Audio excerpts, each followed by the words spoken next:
नमस्कार. रॉयल कारभारीन या आपल्या चॅनलवर तुमच्या सगळ्यांचे स्वागत करते. मल्हार सुमती भाग 14 आधीच अपलोड केलेले आहेत. भाग 15.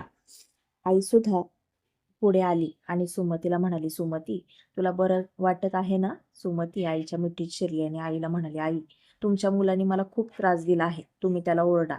असं अगदी लहान मुलासारखं आईच्या मिठीत शिरून बोलत होती. आणि आईला आता हसायला येत होतं.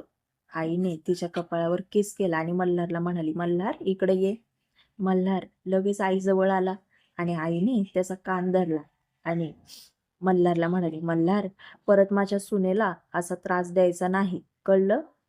तिला रडवायचं नाही. जर रडवलंस आणि त्रास दिलास ना तर गाठ माझ्याशी आहे, कळलं का? आणि आता सुमतीच्या चेहऱ्यावरती थोडंसं हसू आलं. मल्हार आईला म्हणाला, नाही नाही, अजिबात त्रास देणार नाही हा तुझ्या सुनेला.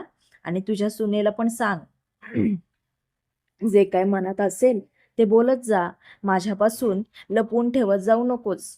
नाहीतर मल्हार कसा आहे हे तिला कळलं ना. सुमतीने आता फक्त मान हलवली आणि आईने मल्हारला आणि सुमतीला दोघांना पण मिठीत घेतलं आणि प्रियाने पण मागून सुमतीला मिठी मारली. सगळं कसं छान झालं. शेवटी सुमतीने तुझं प्रेम व्यक्त केलं आणि मल्हारचं पण समाधान झालं. प्रिया आईला म्हणाली, मावशी मला आज 5 वाजता घरी निघावं लागेल, कारण की अगं उद्या कॉलेजला जायचं आहे. आई म्हणाली, राहा की अजून 2 दिवस. प्रिया म्हणाली, नको मावशी, अगं राहायला येईल मी नंतर, पण आता जावं लागणार आहे. मल्हार सुमतीला म्हणाला, सुमती चल लवकर स्वयंपाक करून घे, म्हणजे प्रिया सुद्धा जेवण करून आराम करून निघेल. सुमती म्हणाली, हो मी लगेच स्वयंपाकाला लागते. प्रिया सुमतीला म्हणाली, सुमती चल आपण सोबत दोघी जणी स्वयंपाक करूयात, म्हणजे आपल्या गप्पा पण होतील आणि माझा वेळही जाईल. सुमती म्हणाली, ठीक आहे चल.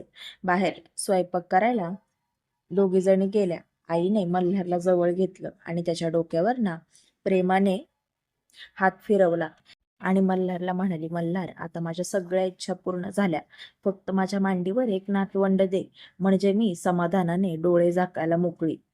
आणि सुमतीला कधीच अंतर देऊ नकोस असं म्हणाली आणि आईच्या डोळ्यात पाणी आलं. मल्हार आता आईला ओरडला.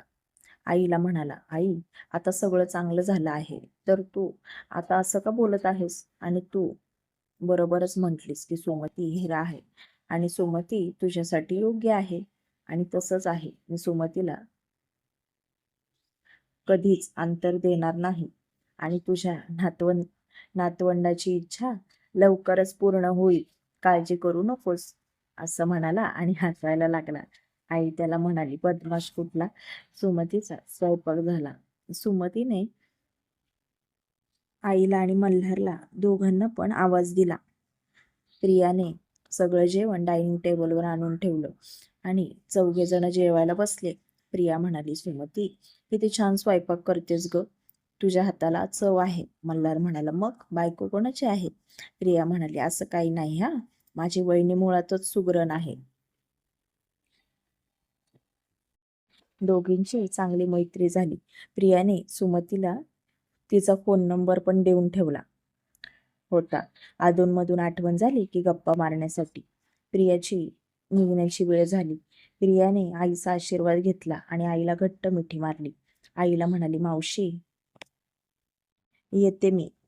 मल्हारला सुद्धा मिठी मारली आणि सुमतीला पण. सुमती म्हणाली, प्रिया परत कधी येशील?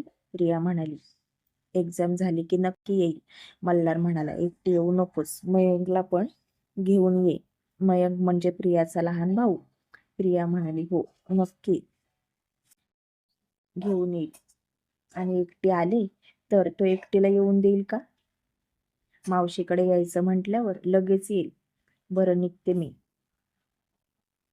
मल्हार म्हणाला, मी तुला सोडायला येतो. सुमती मल्हारला म्हणाली, आहो मी आले तुमच्यासोबत तर चालेल का प्रियाला सोडायला? प्रिया म्हणाली, वाव सुमती, मला खूप आवडेल तू आलीस तर. मल्हार म्हणाला, चला या दोघी जणी. मल्हारने प्रियाची बॅग घेतली आणि तो पुढे निघाला आणि सुमती प्रिया दोघी जणी मागून आल्या. मल्हार आणि सुमती दोघे पण प्रियाला सोडवायला गेले. सुमती मागच्या सीटवर बसली होती आणि मल्हारच्या शेजारी पुढे प्रिया बसली होती. मल्हार तिला इन्स्ट्रक्शन देत होता. प्रिया, अभ्यास नीट करायचा आणि कॉलेजला रेग्युलर जायचं. तुला मार्क चांगले पडले पाहिजेत, समजलं? प्रिया म्हणाली, समजलं बाबा. अजून काय? मल्हारने प्रियाला थोडेसे पैसे दिले. प्रियाला बसमध्ये बसवून दिलं दोघांनी पण आणि बस जाईपर्यंत तिथेच उभे होते. सुमतीने प्रिया दिसेनाशी होईपर्यंत तिला बाय करत होती. मल्हार सुमतीकडे पाहतच होता आणि मनातच म्हणत होता, खरंच माझी सुमती किती निरागस आहे ना. तिच्या मनात कुणाबद्दल पण कपट नाही. एखाद्याला जीव लावला की अगदी मनापासून लावते. मल्हार सुमतीला म्हणाला, मग सुमती, तुला कुल्फी खायची का? सुमती म्हणाली, तुम्हाला पाहिजे आहे का? मल्हार म्हणाला, मी तुला काय विचारलं? तुला खायची आहे का? सुमती म्हणाली, खायची आहे, पण आईंना पण घ्या. मल्हारने दोघींसाठी कुल्फी घेतली. सुमती म्हणाली, काय हो, तुम्हाला नको? मल्हार म्हणाला, नको. मला माझ्या बायकोच्या हातचं जेवण करून अगदी तृप्त तृप्त झाल्यासारखं वाटतंय. दोघे पण घरी निघाले. मल्हारने सुमतीसाठी फोर व्हीलरचा दरवाजा उघडला आणि तिला म्हणाला, बसा मॅडम आतमध्ये.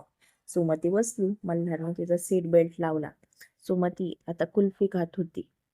मल्हार म्हणाला, सुमती, एकटी एकटीच खाणार? नवऱ्याला विचारणार पण नाही? सुमती त्याला म्हणाली, मी म्हणत होते ना तुम्हाला घ्या म्हणून, मग का नाही घेतली?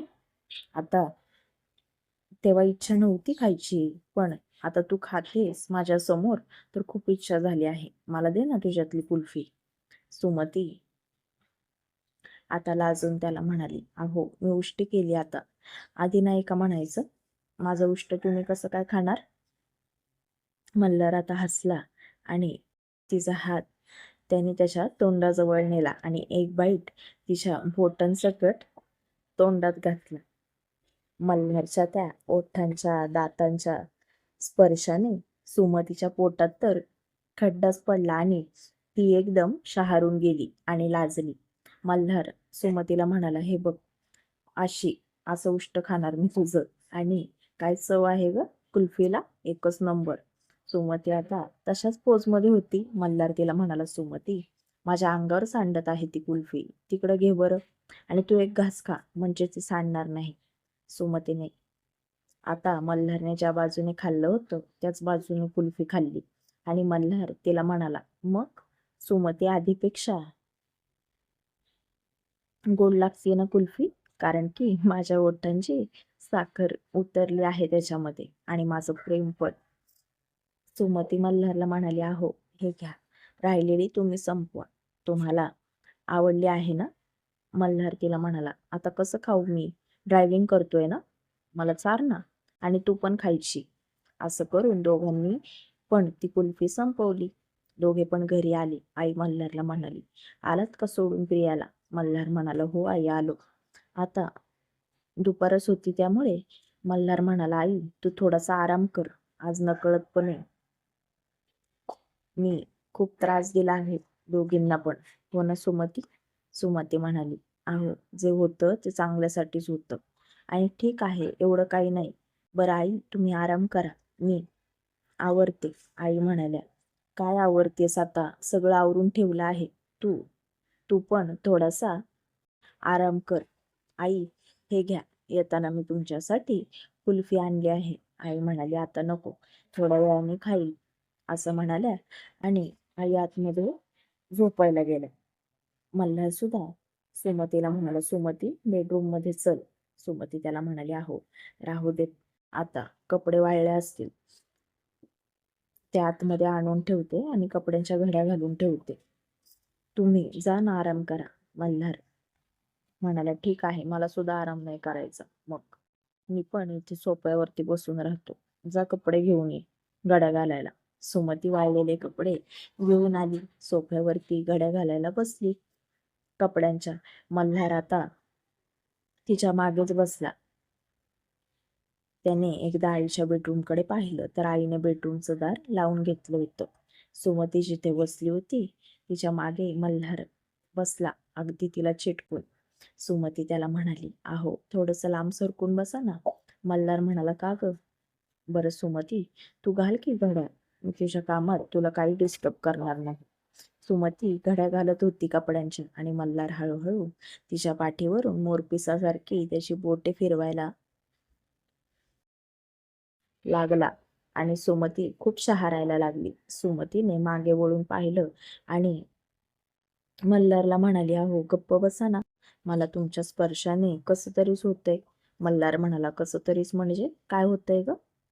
सुमती मल्हारने परत तिच्या पाठीवरती त्याचे ओठ टेकवले आणि सुमतीने तिच्या हृदयावर हात ठेवला आणि मल्हारला म्हणाले, "अहो, नको ना." मल्हार तिला म्हणाला, "एवढा त्रास होत असेल तर उठ की इथून आणि बाजूला जाऊन बस." सुमती त्याला म्हणाली, "पण तुम्ही शांत बसा ना. तुम्ही कशाला त्रास देताय मला?" मल्हारने परत तिच्या मानेवरती 2-3 किस केले आणि तिला म्हणाला, "बायको, हा त्रास नसतो, ह्याला नवऱ्याचं प्रेम म्हणतात." बायकोवरती असलेलं. मल्हारने आता तशीच सुमतीला मिठी मारली आणि मल्हार तिच्या कानात हळूच म्हणाला, "सुमती, चल ना आपल्या बेडरूम मध्ये आणि हे काम राहू दे, नंतर कर. चल ना." सुमती मल्हारला म्हणाली, "पण मी म्हटले आहे की माझं तुमच्यावरती खूप प्रेम आहे. पण तुम्ही दिलेला त्रास मी अजिबात विसरणार नाही. माझ्या हातची कॉफी पण पित नव्हताच ना. माझ्या हातचं जेवण पण करत नव्हतात. मला तेव्हा किती त्रास झाला माहिती आहे का तुम्हाला?" मल्हार सुमतीला म्हणाले, "मग देवाने तोंड दिलं आहे ना बोलायला? बोलता येत नाही का तुला की माझं तुमच्यावर प्रेम आहे आणि सुमती, तुझा माझ्यावरती पूर्ण हक्क आहे, समजलं?" असं म्हणाला आणि तिच्या हातातले कपडे त्याने बाजूला फेकले आणि तिला तसंच उचललं. सुमती त्याला म्हणाली, "अहो, आई येतील ना पटकन बाहेर." मल्हार आता तिला म्हणाला, "तोंड बंद करायचं, फक्त माझं ऐकायचं, समजलं?" मल्हारने तिला उचललं आणि तसंच बेडरूम मध्ये घेऊन आला. पुढील भाग पाहण्यासाठी चॅनलशी कनेक्टेड राहा.